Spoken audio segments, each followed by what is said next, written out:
इस सवाल में माध्य हमें ज्ञात करना है। माध्य ज्ञात करने के लिए सबसे पहले हमें निकालना पड़ता है मध्य बिंदु, जिसे एक्स आई कहते हैं। ये है तो मध्य बिंदु हम निकालेंगे तो दोनों को जोड़ेंगे और 2 से भाग करेंगे। 44 और 55 को जोड़ो, कितना आ गया?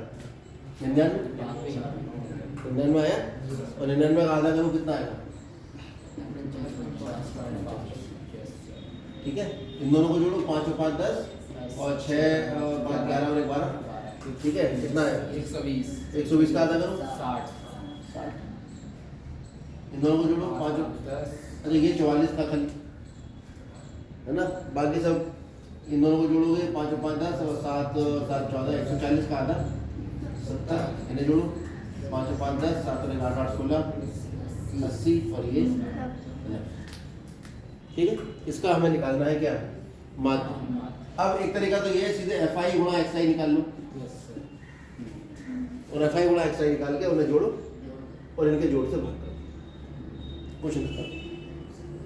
ठीक है, दूसरा तरीका है कि इसमें हम डायरेक्ट विधि ना लगाकर हम इसमें लगा लें पग विचलन विधि। पग विचलन विधि क्यों लगेगी इसमें? क्योंकि हम देख रहे हैं यहाँ पर जो वर्गांतर है वो आपके पास है 11 और यहाँ समय वर्गांतर कितना है? 2 स्थितियाँ हो सकती हैं, या तो क्वेश्चन में है मिस प्रिंटिंग, यहाँ भी 45 है, समस्या खत्म हो गई। ये आपका 50 से शुरू होगा, 50 60, फिर तो बड़ा आराम से हो जाए। और मान लीजिए ऐसा ही क्वेश्चन एग्जाम में आ गया, ठीक, वो स्थिति का मतलब है कि यहाँ लगानी पड़ेगी पग विचलन विधि। आपको मानना पड़ेगा कल्पित मान, जिसे हम ए कहते हैं मान। कल्पित माध्य बीच में मान लेते हैं, इसको मान लेते हैं। कितना हुआ? 70। फिर हमें निकालना पड़ेगा डी आई। डी आई का मतलब होता है एक्स आई माइनस ए। क्या होता है? एक्स आई। 49.5 में 70 घटाओ, वैसे तो 20 आता, अगर घटाते तो 20 आता, लेकिन अब आएगा 20.5। ठीक है, 70 में से घटाएंगे ना, 49.5 0 5 9 0। ठीक, अब इसमें से घटाओगे -10, इसमें से घटाओ 0, इसमें से घटाओ 10, इसमें से घटाएं। ठीक, उसके बाद इनमें से जो कॉमन है उसे मान लेंगे हम, कितना? h कौन है कॉमन इसमें? 10। वैसे भी वर्गांतर को जो होता है वर्गांतर, उसी को हम मानते हैं h। ऐसा कोई नियम नहीं है किसको h मानेंगे, वो सबसे जाएगा। कुछ मान लो h को 20 मान लोगे तब भी हो जाएगा, 50 मान लोगे तब भी हो जाएगा, लेकिन एक पर्टिकुलर नियम हम हाई स्कूल में फॉलो करते हैं कि भाई जो वर्गांतर है या जो इन सबको भाग मिल रहा है आराम से, उसको आप मान लीजिए। तो हमने इसको मान लिया है। फिर हम निकालेंगे यू आई, डी आई बटा एच। याद आया? ये कितना हुआ? 10 से भाग करोगे, -2.05। ये कितना हुआ? -1 0 1 2। फिर क्या निकालते हैं? एफ आई गुणा, निकालिए 3 की गुणा करो इससे, 3 पंजे 15, 3 दूनी 6, माइनस का 10 0.00 हो गया, 11 0 हो गया, 8 कम 8.00, 3 दूनी 6 पॉइंट। ठीक है, तो कुल मिलाकर प्लस वाला कितना आ रहा है? 14, और माइनस वाला कितना आ रहा है? 16.15। तो 16.15 में 14 घटाओगे तो माइनस का 2.15 बचेगा। कोई दिक्कत तो नहीं है भाई? पहले माइनस वाले जोड़ लिया आपने, कितना है दोनों जोड़ के? माइनस का 16.15, प्लस वाले जोड़ लो, कितना आ गया? 14.00। क्यों लिखा है? क्योंकि हर दशमलव के 2 स्थान तक। अब निकालेंगे हम सिग्मा एफ आई।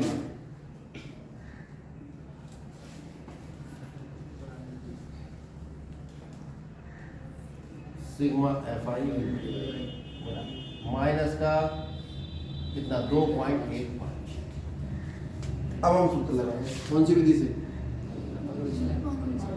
क्योंकि नियम ये है, अगर वर्गांतर बराबर नहीं है, जैसे कि यहाँ नहीं आ रहा है, जैसे यहाँ साफ साफ पता लग रहा है वर्गांतर बराबर नहीं, भले 1 का अंतर है चाहे 0.5 का, तो आपको पग विचलन विधि ही लगानी पड़ेगी।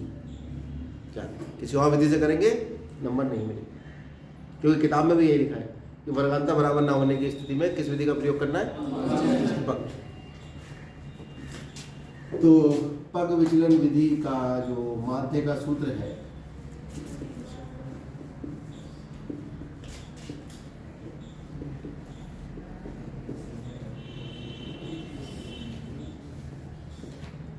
क्या है उसको, माध्य बराबर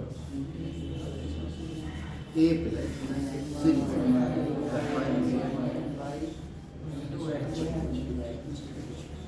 ए कितना है 70 प्लस सिग्मा एफ आई हुआ है माइनस 2.15। सिग्मा एफ आई अभी निकाला नहीं, अब निकाल लेते हैं। कितना आ गया 10 3 13 और 3 और 1 4 8 4 12 और 3 15 और 1 2 3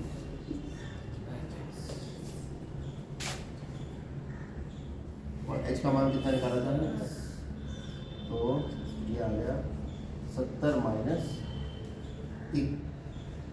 21.5 मीटर, ठीक है। 5 से काट 5 चौक 20 5 चौक 5 सकते, अब 7 से काट 70 माइनस 0.7 पंजे 35 कितने बचे 6 7 8 56 काफ़ी है। इसे घटा लो तो आ जाएगा आपका दशमलव के बाद 2 बचा और 9 में से 5 गया 4 बचा, यहाँ 9 बचा 69.4 ये आपका माध्य निकल, ठीक है।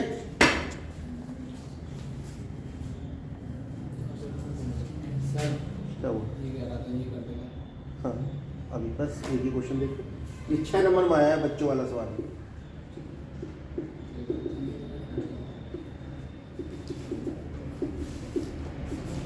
छः या 4 में है, 4 में ही है, 6 में है।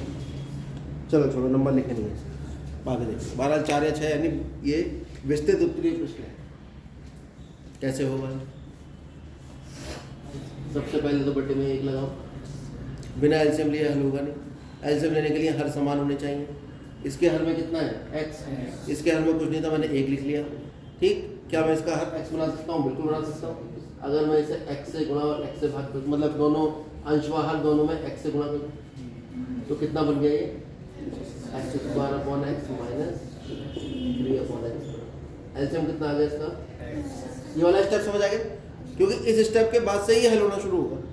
जो इस स्टेप को नहीं पकड़ पाया फिर हल नहीं कर पाएगा। एलसीएम लेने वाला, एलसीएम लेने का एक तरीका और है, x माइनस 3/x लिखा है, x एलसीएम लो, ठीक है। इसके बेटे में दोनों के एलसीएम को गुणा करके लिख दो, इसके हर से इसको गुणा, अंश को गुणा कर दो, इसके हर से कैची गुणा कर दो, x की गुणा x से x की घात 2 माइनस x की गुणा 3। ये भी एक तरीका एलसीएम लेने का होता है। मान लो कहीं लिखा है x/4 माइनस 3/x, तो हम दोनों हर की गुणा कर देंगे, ठीक। फिर इसके हर से इसको गुणा और इसके हर से इसको। कभी कभी कुछ सवालों में ऐसे भी लिख के आता है।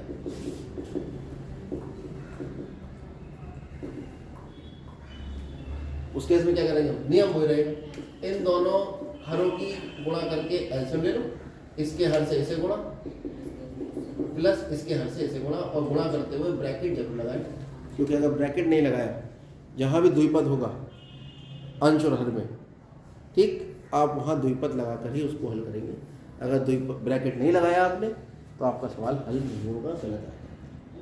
यही गलती हो सकती है केवल जो आपका हाई स्कूल के 4 नंबर कम कर सकती है, उसके अलावा कोई गलती हो ही नहीं सकती। गुणा करो, कितना आया x की घात 2 माइनस 3 बराबर 3। अब क्या होगा? कैंची गुणा, इसके बटे में या तो 1 लिख लो, बटे में दुनिया में किसी के भी 1 लिख सकते हो, ठीक। कैंची गुणा करो, इसकी गुणा इससे और इसकी गुणा इससे, तो x² माइनस 3 की 1 से गुणा करो, यही आएगा, गुणा 3x को इधर ले आओ। कुछ बच्चे ये कहेंगे भाई 3x तो इधर आएगा, कह सकते हैं, बच्चा तो कुछ भी कह सकता है, भोला बच्चा मासूम होता है ना। तो जब -3 इधर आएगा, लेकिन लिखने का तरीका वही रहता है, घात 2 पहले, घात 1 बाद में, और अचरपद सबसे बड़ा, तो हम इसे संभाल के लिख लेंगे, क्योंकि इसके बिना ये हल होगा। उसके बाद हम क्या करते हैं? हम a का मान निकालते हैं, हम b का मान निकालते हैं, और हम बताओ a का मान कितना है? क्योंकि द्विघात समीकरण होती है ये ax² plus bx plus c बराबर, या फिर आप यहाँ लिख लो कि ax² plus bx plus c बराबर 0 से क्या करेंगे? क्योंकि अब हमारा काम है द्विघात समीकरण को हल करना, और द्विघात समीकरण को हल करने की सबसे आसान विधि यही होती है वो मध्य पद को दो भागों में विभाजित करने वाली होती है, लेकिन कभी कभी क्योंकि इसमें 3 के ऐसे फैक्टर मिलेंगे ही नहीं जो घट के 3 आ जाए, वरना सवाल बोर्ड में क्यों आता। कभी कभी आ भी जाएगा बोर्ड में, ऐसा आसान भी आ जाते हैं, ऐसा नहीं है। लेकिन आप ए वाली विधि लगाइए, ax² + bx + c = 0 से तुलना करना। हमेशा जो भी द्विघात समीकरण होगी उसकी तुलना की जाएगी, ax² + bx + c = 0 से। तो x की घात 2 का गुणांक है कितना, b का गुणांक -c = उसके बाद क्या निकालते हैं, पहले ये पता करते हैं कि इसके मूल संभव भी हैं, मतलब हम निकालने लगे संभव है नहीं, उसके लिए कैसे निकलता है, विभक्तिकर। क्या निकालते हैं, क्या होता है विभक्तिकर, b² - क्या नाम है तुम्हारा बेटा, वीरेंद्र, ये बच्चा मिथुन और ध्रुवाय, ये वीरेंद्र और मिथुन बच्चे हैं, ये आते ही नहीं दोनों। खड़े हो। क्या है विभक्तिकर का मान, हाँ आगे बताओ, हम इंतजार कर रहे हैं। 4ac बिल्कुल ठीक। विभक्तिकर जो है जिसको हम कैपिटल डी कहते हैं उसका मान है b² - वीरेंद्र आया नहीं आया, नहीं आया वो छात्रवृत्ति का फॉर्म जमा करने आया था बस, जब तक उसका फॉर्म जमा नहीं हुआ तब तक हो जाएगा।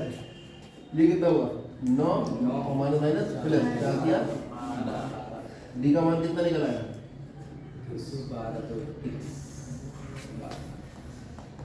ठीक है।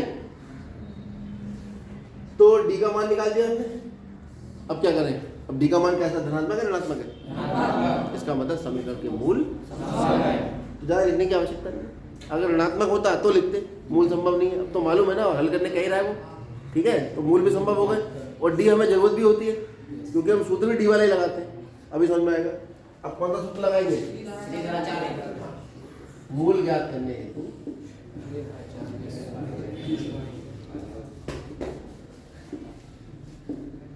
और किसका मूल, द्विघात समीकरण का मूल ज्ञात करने हेतु कौन सा सूत्र, श्रीधराचार्य। क्या है श्रीधराचार्य,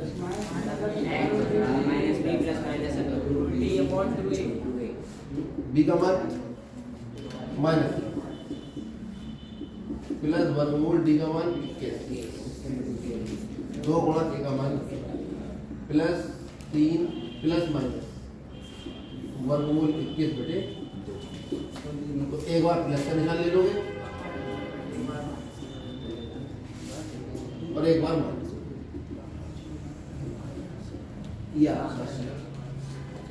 ठीक है, करिए।